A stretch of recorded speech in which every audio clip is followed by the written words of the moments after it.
Hey, Bam. It looked like you guys were able to dissect the press Charlotte was throwing at you tonight. I'm just wondering, even with the lack of practice you guys had, do you feel like you're more comfortable against it, considering the fact that you guys utilized it nightly? Say it again. It was cutting out. Go ahead, Brady, one more time. Just when you're facing, Charlotte's press when they're pressing you, do you feel you're able to dissect it a bit more just because you guys utilize that same press, even with the lack of practice time? Do you still feel like that kind of changes anything when you're trying to break it down? At the end of the day, we got to be able to adjust. So, we got to be able to adapt. So when they went to the press, just try to put one man in the middle and tell them go. And, when we're in that situation, there is no play to run. You play off instincts and you let talent be talent. All right, Ira Winderman, go ahead.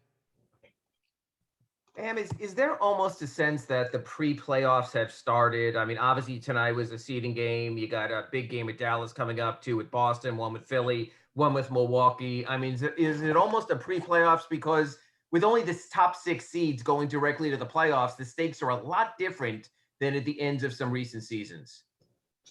You know what time it is, Ira. Like, we don't got to keep saying this to you. You know it's playoff time. You know the situation we're in. So you're probably gonna get the same answer again. So yes, it feels like playoffs. All right. Well, that said, how heartening is an effort in a game like this to sort of be in this stretch and for everyone to step in and do and make a contribution? It's great. We know the situation we're in, and you just gotta keep building off that chip and try to up in the standings. That's on everybody's mind, and that's our goal. And one last one from me. You've had a bunch of different center partners that have worked out actually very well at times. Some had not.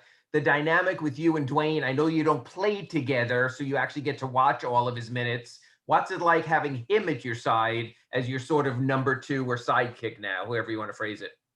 I wouldn't say sidekick or backup, but he play hard as shit. That's what I love about him. He brings that energy, he brings that intensity that we need that, and he does it at critical moments. Like today, they went on a run and he gets somebody misses a free throw and he gets the offensive rebound and gets an and one. Just little things like that. And he's a great communicator. He plays hard, so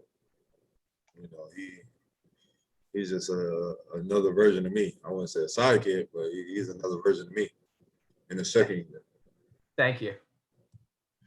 Anthony Chiang, go ahead. Hey, man, sorry about that.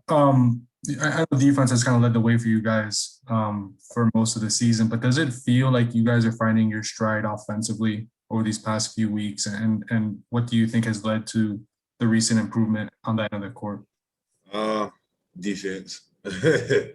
Just by active hands, getting deflections, and we're able to run out and get easy transition buckets. And that adds on to our offense, because that's technically offense.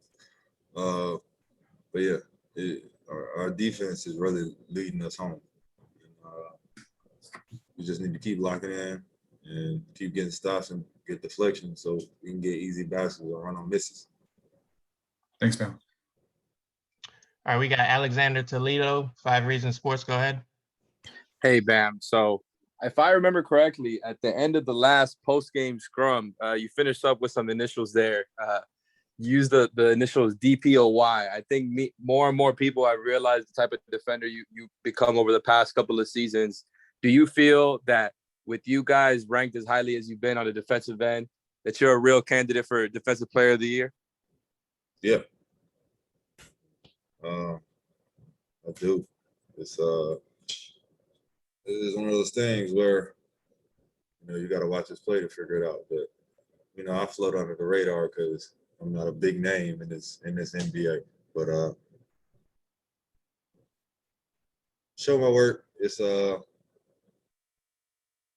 somebody will look at me and be like, okay, he's the Dips's player of the year. And here's the reasons why. And that's bottom line. You know, I feel like I am. All right, Bam, that's it. Thank you. Black Lives Matter, people.